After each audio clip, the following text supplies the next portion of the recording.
Are we recording? Oh, good. I have to remember to smile occasionally and let people know that I'm not deadly serious, because understanding things or talking about things shouldn't be serious. And one of the things I learned listening to L. Ron Hubbard, who made many, many lectures, was he also accompanied his lectures with humor. And humor and information go together beautifully. Well, so we did some talking in the last segment about the human race, or the species called the Latin Homo sapiens. Now, Homo sapiens translates from Latin to wise person or wise man. Now, there's been quite a bit of questioning as to what arrogance and what foolishness led to calling the human race wise, because we do so many things that are not wise, and then we have to spend decades and longer trying to correct these stupid and less wise things that we often do. One of them, of course, at the moment is overpopulating. Prior to the advent of what we'll call modern medicine, people lived and died, and many of the things that would be called predators of our species, things like diphtheria and pneumonia and scarlet fever and tuberculosis and cancer and yellow fever and blood poisoning and all kinds of things used to kill people, human bodies, regularly. And as a result, the human race, there were a lot fewer human beings. Childbirth was another thing. Before they discovered that you needed to have clean and sterile hands and make sure that infections didn't occur, many women and children died in childbirth. Back in the 18th or even the 19th century, it was not impossible for a woman to have 8 or 10 children and only have 2 of them that actually lived to maturity. But today we would consider that horrifying. Back then, it was normal operation. People didn't live that long. If they got sick, they often died. So this is true of all species. They all had predators that killed them. And what it meant was that only the strongest physically and genetically of that species survived. So if a person back around, say, when this country was just new, like around 1790 or something, if a person lived to be 80 or 75, it was like a miracle. Most people probably died in their 40s and 50s, and women particularly died routinely, so that for better or for worse, a husband, a male, might have 2 or 3 wives, because people did not practice birth control. And women went through great hardships of having many babies, dying in childbirth, and then children dying, and you couldn't do anything about it. So truly, in the human species, take this body for example. This body is going to be 82 in March, 82 years, 82 times on the planet Earth, going around the sun endlessly. So I will complete 82 orbits of the sun on spaceship Earth in March, if the body's still alive, March 2013. I was going to say 1913. But anyway, so there's something genetically keeping this body alive, because a lot of the people that I went to school with and knew their bodies have been dead at 60, 70, sometime in their 50s. Who knows? But anyway, we've managed, with the help of modern medicine and things like antibiotics and all kinds of treatment to keep people living longer and longer and longer, and they don't die in childbirth in countries where there is no birth control throughout Africa and Asia and South America. So we're overpopulating. And the doctors are like, well, gee, we didn't realize that was going to happen. We just want to do all these things to help people live longer. It's what everybody wants, but it's turned out to be a terrible mistake. And we're paying, right now, a terrible price for it. Hopefully, modern medicine and science will, hey, wait a minute, we're going to have to reverse this trend lest we end up with 10, 12, 14 billion people on this planet. And, well, I don't think I have to go on to tell you what it would mean to the planet if there are that many people who have to eat and breathe and do all these things every day, and they all want automobiles, and they all want houses, and they all want to burn gas. Anyway, so, okay. What I want to talk about mostly at this time, I think, is the further potentials of us human beings. Like for a long time, through psychology and IQ testing and all the different things that psychology is famous for, there was a belief that a person's IQ, intelligence quotient, was a thing that was a given, and that there was anything you could do to change it or improve it.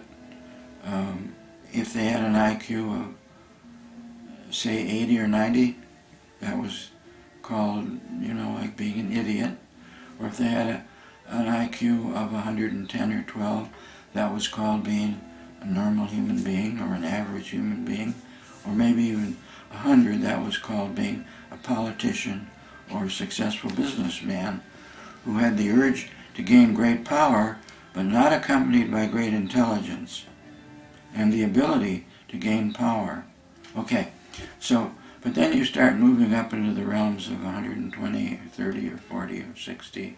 When you get up there, you're starting to talk about people who are geniuses, who look at the same world that you do, but see things that you can't see relationships that are not apparent. Einstein was a great example of someone pushing around an IQ of about, I think about 190, who could imagine and envision things that us ordinary folk who are better than idiots, but perhaps not geniuses, can't see. Anyway, one of the things about Dianetics and Scientology is that both of them experimentally attempt to produce improved IQ in a given human being. One of the things that Hubbard came across as an understanding in his search for more understanding was, what is it that depresses or lessens or keeps from increasing the IQ in human beings? And he came up with a whole bunch of different answers to that. Part of it has to do with what we do to a new human being. You could think of a new human being, just for purposes of discussion, that their mind is sort of like a computer that has never been programmed. Here it is, it's this beautiful device or machine, and computers were initially invented to solve problems. The human mind was invented or evolved to solve problems relating to what? You guessed, survival. That's why we become the dominant species, is that our computer minds are capable of solving problems relating to survival that other species have no idea is possible. So, one of the things that happens when a new person comes into the world is, depending on the parents, a whole bunch of stuff is put into this new mind. And some of this stuff is not really true or factual. It's simply beliefs or things that have been passed along from person to person that actually are not true about life. And a lot of these things are installed because we want our children to be like us and we think we're benefiting them. So, for example, we teach them who to hate. All over the world there are people that are taught to hate people of different color, as though they weren't fellow human beings.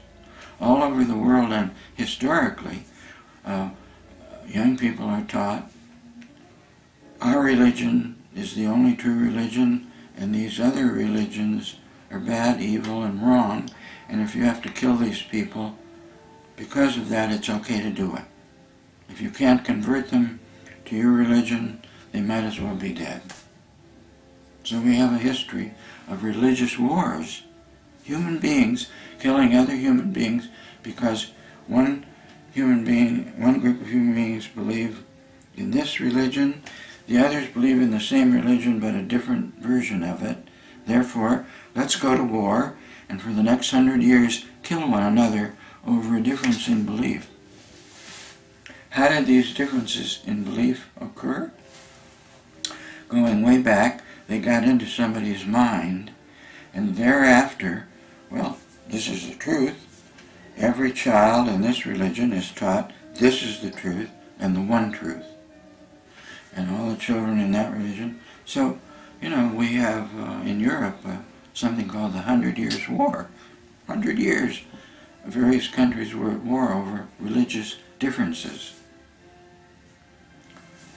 Somewhere along the way, the Catholic Church got started way back, roughly a couple of thousand years ago. There was a Jewish family consisting of Miriam, who came to be called Mary, and Joseph, and a son whose Hebrew name was Yeshua. Now, through the vagaries of fate, these people came to be called Mary, Joseph, and Jesus. Jesus is a Greek word for the Hebrew word Yeshua. Mary is a Greek or something word for the name Miriam, which is the Hebrew name for the person we've come to call Mary. Joseph, I don't know what it was in Hebrew, but anyway, this Jewish family who were people who were observant Jews, through the intricacies of the world, came to be called Christians, and a whole religion called Christianity evolved, even though these were Jewish people, Hebrews, who spoke Aramaic and Hebrew. And anyway, after a while, the Christian people who say, well, Jehovah is the real God, the Father, but Jewish people are bad, and Christian people should kill them because they don't accept Jesus, who was a Jewish prophet, as being their Messiah. So, you see, the world is, just by information, whether it be true or false, someone says, this is true. But does it help me to appreciate, to love, to respect, to other human beings of my species, to believe that because they think differently than me, I should hate them, even kill them? That's insanity within a species, to have members of the species killing one another over ideas, which is not true in any other species. Just human beings, because they have been blessed or cursed with the ability to think and remember. Other species remember, but it's sort of at a stimulus response level. Like, if I'm a fish in the shallows and I'm attacked by a larger fish, but I live to escape that fish, in that experience is the water temperature, the degree of sunlight, the depth of the water, all these things, so that if I experience any of them, I instantly flee, because that spelled death from a predator. So all other species have automatic methods of trying to escape and to survive through the attacks of things that sought to kill them. Now human beings have that too. Like if you make a threatening gesture towards another human being, toward their eyes or face, they'll, unless they're very caved in, they'll try to protect themselves.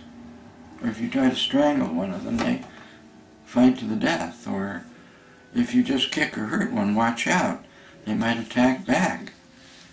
So we do have in the physical portion of human beings all the instincts of animals to survive, to procreate, and that's good. And we don't want to get rid of that stimulus response stuff, because the true future of a human being depends on it. If I see something coming toward my eyes, I have a blink reflex to close and turn away, even if it's a little spatter of a frying pan, let alone a hand or a fist or even a dust mote. If I feel like I'm going to fall, I have even babies to grab on and not to fall. So there's a whole lot of instinct built in. And don't get in my way of eating or breathing or sexing. If you try to take my sex object away from me, I might fight to the death over it. Of course, now we have divorce court and all that, but that's different. We're civilized. When I say civilized. So anyway, the idea is that human beings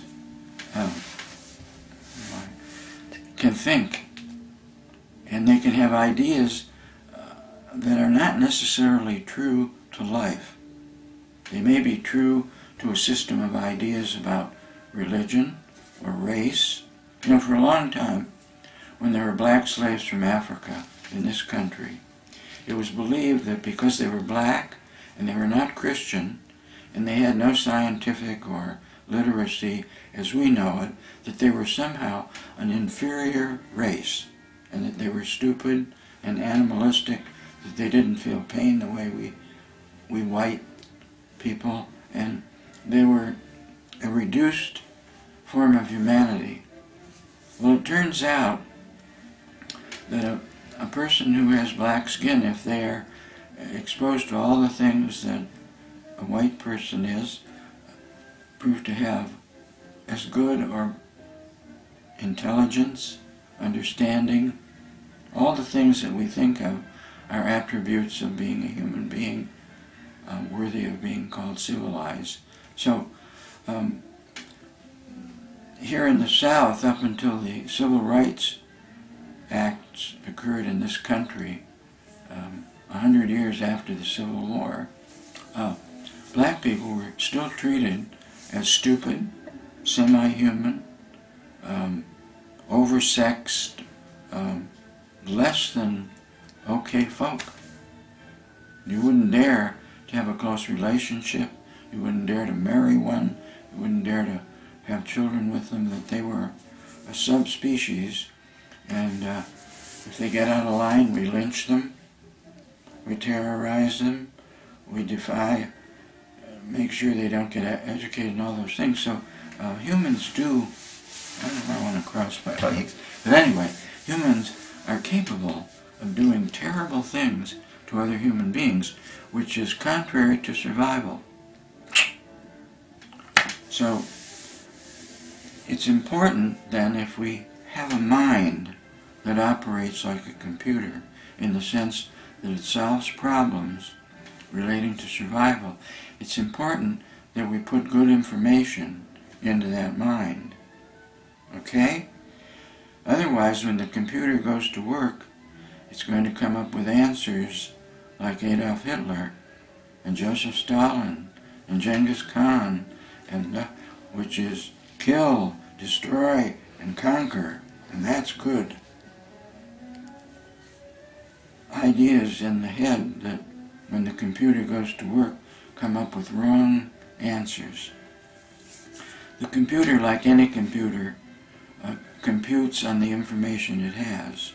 So if you stick in information, like say you had a calculator, and unbeknownst to a person that was going to use the calculator, you secretly stuck the number 7 so that it was always engaged. Now the person attempts to do arithmetic with that calculator, and every problem they solve arithmetically is wrong. Every problem is wrong simply because there's a stuck 7 in the mind called that little calculator. And that's essentially what's really wrong with human beings, is they have, from childhood, perhaps even earlier than childhood, have things entered into their mind before they have a chance to say, now, is that piece of information true? Does it actually correspond to life, or is it just something that somebody believes? So when you fill the mind of a human being from early childhood with a lot of information, some of it's good, helps them to survive, like look both ways before you cross the street.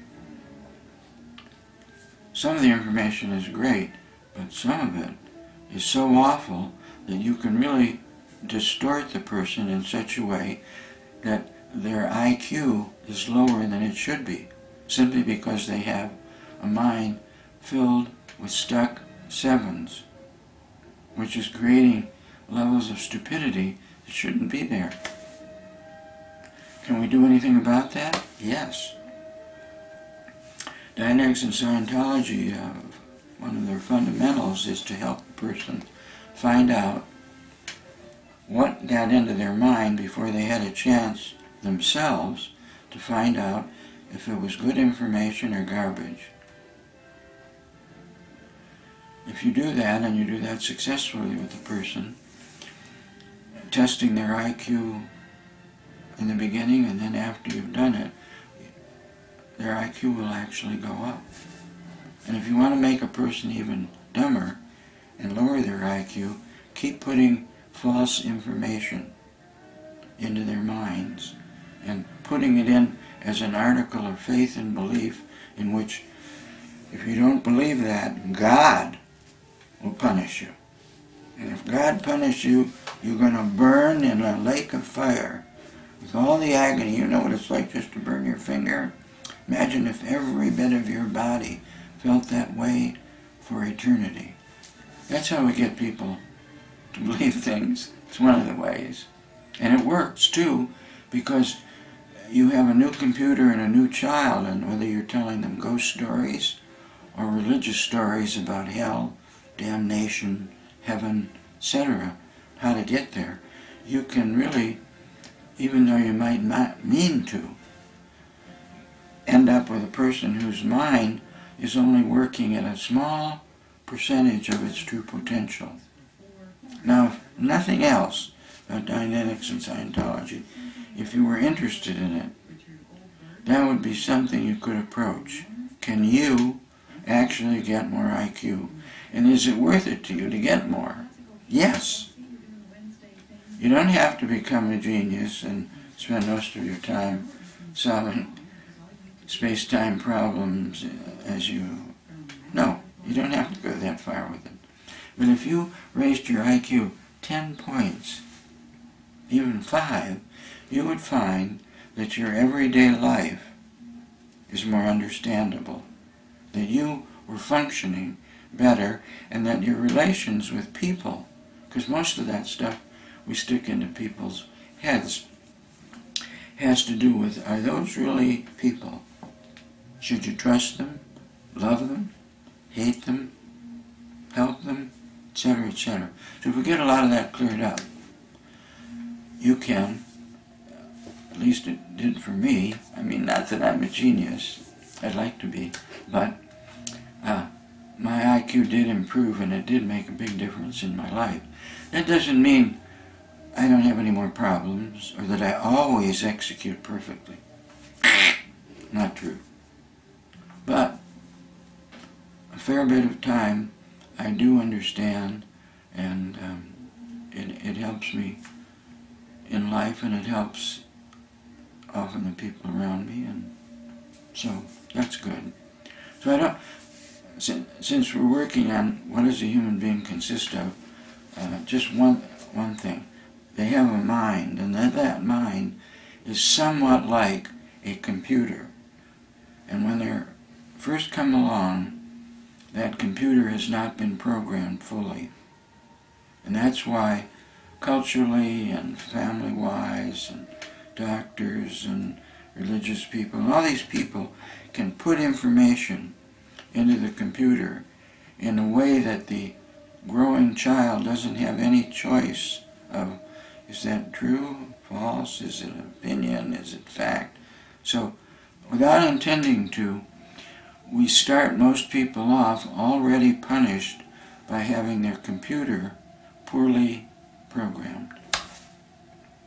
That alone, Hubbard theorized, if we could just do something about that for people with a little more IQ, we might not be making such horrifying mistakes individually and collectively. And there might be a lot more room for loving and understanding one another and helping, not harming. And that was his, his central piece in his earliest books. Book like, I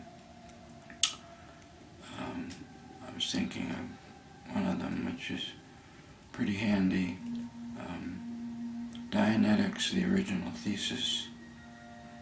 It's a very small, handy book that goes into what I've been talking about much more thoroughly and understandably. Thank you if you've listened, and I hope this information is helpful.